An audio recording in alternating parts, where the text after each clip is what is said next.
Hello, everyone. Welcome to the Virtual Global Village podcast. I'm delighted to introduce you to Ben Brabyn, who was originally an officer in the Royal Marines Commandos and then subsequently an investment banker with JPMorgan in the UK, USA, and the Middle East.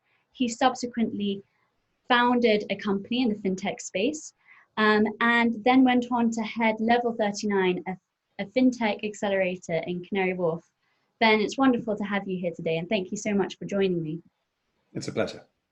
Great. Well, my first question to you is about your time in the Royal Marines. So as a captain of the Royal Marines for several years, what do you consider to be the most important life lessons you learned from being an officer in the British Army? Well, it's a fantastic start to a career. It was a real privilege to be a Royal Marine. And although I left now 20 years ago, so very small part of my early career was in the service of the Royal Marines, I think it's a fantastic place to learn some of the sort of the fundamentals of career. And so that includes determination and adaptability.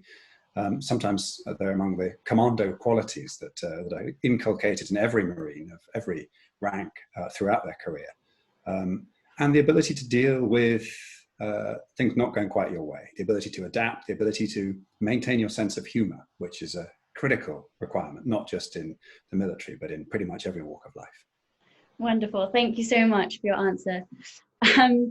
As you mentioned, being determined is a key personal attribute. And if we were to sort of compare being in the Army with entrepreneurship, how does that translate, and what during these sort of uncertain times do you think are some of the key attributes that entrepreneurs should sort of foster to survive, or businesses, to survive at this very uncertain time during COVID-19?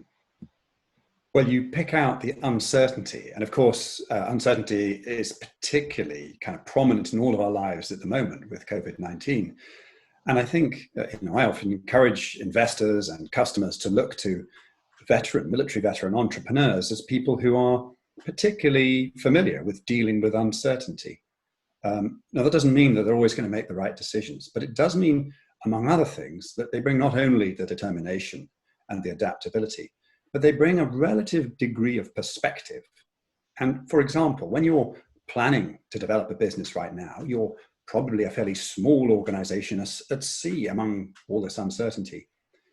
Planning, unlike in large organizations, often involves a very high degree of optionality. You need, as an entrepreneur, to try to approach this very uncertain future with plenty of options, readiness, a willingness to pivot. But you can actually build that into your thinking at every stage. You can make sure that your business is truly nimble. And it is the ability not to sort of push yourself into a corner, which is particularly valuable for entrepreneurs now. Wow, fantastic. That's very valuable advice, and thank you for that. So going back to your experience in the Royal Marines and then in JPMorgan, how would you sort of compare and contrast those experiences, and maybe even the ethics and beliefs of working in those sorts of institutions? Well, it was a huge privilege to work in both. They're very different, of course. The Royal Marines is a UK-only organisation, pretty much, very obviously by definition, really. It's part of the UK Armed Forces. Whereas when I joined the analyst training programme of JPMorgan, I think there were over 100 different nationalities going through this incredibly intense training programme on Wall Street. A real privilege to get a glimpse of how global financial services work quite early in my career, with a firm of amazing sort of historical achievement, and of course the contrasts in terms of the living conditions were quite dramatic, but both were characterized by real ambition, real determination. In terms of ethics, of course, I only experienced a small part of each organization. I was only with JPMorgan for a year, but I think throughout both, to me, a guiding principle has been, whatever you choose to do, seek to be surrounded by people you can admire, because you're likely to become more like the people who surround you. And I think especially in an environment like financial services, it's a magnet for some very, very capable people. It's important that there be, as you say, a strong ethical foundation to what those people are doing as well. And I think that's a challenge to all financial services businesses. Wonderful. And we spoke before about your experience in the foreign direct investment space as well. Could you tell me a little bit about your experiences there? Well, so more recently, in fact, in the teens, so between 2013 and 2015, I worked for UK Trade and Investment, which is the precursor to the Department for International Trade. And I was the chief operating officer of the venture capital unit and then the innovation gateway, which meant that I had the opportunity to introduce overseas investors from all around the world to UK companies, mainly high growth early stage technology companies, but also some big infrastructure investments as well. So it was a real opportunity both to understand something of the investor mindset, to get a really broad purview of innovation in the UK, and also as a contractor to government to peer inside the corridors of power and meet some of the people who are responsible for using the public sector as resources to support the growth of the private sector. Wow. And I can see how that led you on to then work and head up Level 39 in Canary Wharf and operating within this very vibrant ecosystem. Could you tell me a bit about the ecosystem you helped to build and some of your proudest moments at Level 39? Sure. So Level 39 is a cluster of about 200 fintech and cybersecurity companies, and you're right, it's in Canary Wharf in East London. And so there are 50 different nationalities brought together in this relatively sort of tight bounded cluster right at the heart of global financial services. Of course, I'm talking pre-COVID. Things have changed a little bit as everyone has spread out from Level 39. But the team at Level 39, which of course I've now left, are continuing to provide support to that amazing community, that ecosystem of collaboration. It's a huge, huge honor to be a part of a community like that. And one of the things that I found was that it is very, very hard to help a community like that grow if you become a bottleneck. So you asked what I'm proud of. I suppose I'm proud of letting go. I realized that for us to try to be the kind of the jam in every sandwich, while very exciting, if you get to hear everything that's going on, if you get to know everybody involved, what an adventure that is. But it actually limits the growth of that ecosystem. So during my time at Level 39, I was quite careful in removing those things that we didn't need to do because there are other people who were better qualified and had better capacity to do them. And instead, what I sought to do was create a frame, an environment in which this real diversity could thrive. So the challenge for us, and indeed the challenge I think in any cluster, is to ensure that what you do shortens sales cycles. It increases the probability of sales conversions. It makes it easier to find, recruit, retain, and get peak performance from the world's top talent. And that it creates an environment which is truly attractive to investors too. So that's what we sought to do. And I think with considerable success. Although, of course, fintech, for which Level 39 is primarily known, is not unaffected by the current crisis. And so I think there's still plenty to be done. Yes, and I would love to know a little bit about that, how a space like Level 39, which has a fantastic, a space for meeting of minds and events, how the transition online has gone, and when we get back to the new normal, will we go back exactly to what we saw before, or will Level 39 potentially be incorporating some of the virtual world into its operations? Well, the team at Level 39 are already doing that. So they've launched a service called Digital 39, which is actively supporting and engaging the member companies, most of whom, of course, have most of their workforce now working from home. So that process with Level 39 is already well underway. Of course, I'm no longer involved. But from my point of view, I think this is part of a trend which was already underway. So 2.5 years ago, I started really trying to respond to the fact that, of course, when you bring these incredible clusters of brilliant people together, not everyone gets a piece of the action. And it's been a concern of mine that while we've been delivering brilliant technology and amazing economic value creation, we've kind of lost the crowd. When I say crowd, I don't mean crowd as in crowdfunding, but the support of the community as a whole. And I think one of the things that COVID has done is it's really highlighted, it's brought into sharp relief just how much entrepreneurs and businesses depend upon the parts of the community which are not represented among their employees, customers, or shareholders. So most obviously, that means key workers right now. It means the people who keep our society functioning, if you like, manage the substrate on which every business then builds. And so 2.5 years ago, I started an initiative to try to get better at making a reconciliation between value creation of business and the consent and license to operate of broader society. And I think that that's going to be more and more important. So simply seeking to return to an old way of clustering together in, if you like, exclusive environments, I think that was broken before COVID. COVID has highlighted it, and it's incumbent upon us all to find better responses to that, to show that business is in and of the community, dependent upon it, dependent on those key workers in healthcare, but dependent upon the volunteers and carers who hold our society together as well. And I think we should all try to get much better at showing that connectedness.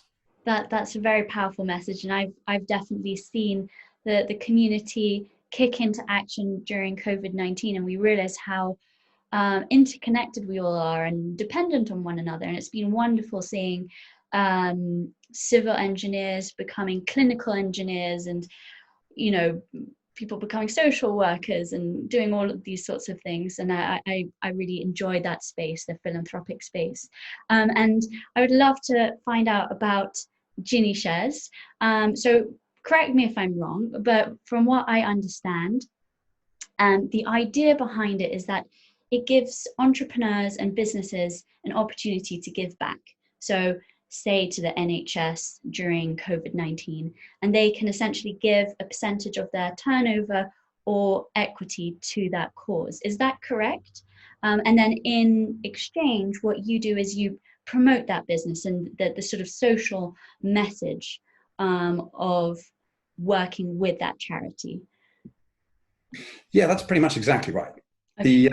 At the moment, right now, we've got several £1 million worth of equity pledged by some incredible, inspiring entrepreneurs, ready to be distributed throughout the UK. Now, of course, what that means is there's a kind of, it's like a cloud hanging over us all. A possibility. It could be you. It could be me. If it was me, it'd probably be a little bit suspect, I guess, because I know the people involved. Yeah. But so it probably shouldn't be me, but it could be you. It could be anyone in the UK. The important point here is that entrepreneurs are moving towards acknowledging that actually the whole community should have some stake, some sense of participation.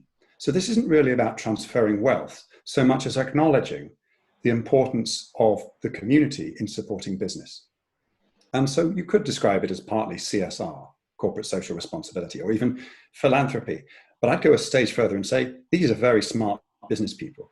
The pilot we did, which we actually did before COVID, we did last autumn, was following an entrepreneur called Peter Kelly, who founded a business called Employable. And he gave away 1% of his business, which at the time was valued at £30,000. He gave it away to someone in the job centre that he used to sign on in when he didn't have a job, but just before he came up with the idea of creating Employable, which helps people into work. And he gave his equity to an amazing lady called Jodie. We made a short film, which you can see at GenieShares.com, which tells their story. It's a very, very powerful story.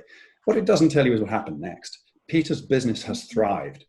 That £30,000 investment he made had an electric effect on his customers, because when they saw that short film, they were so inspired that they wanted to do more.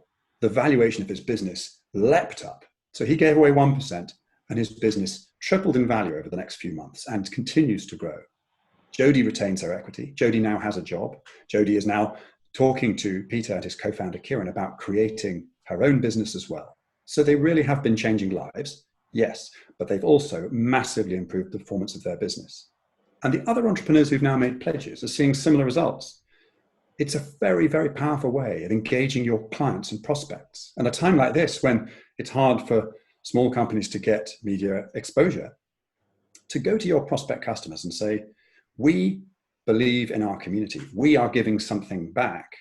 We want to work with you to discuss who to give it to and how.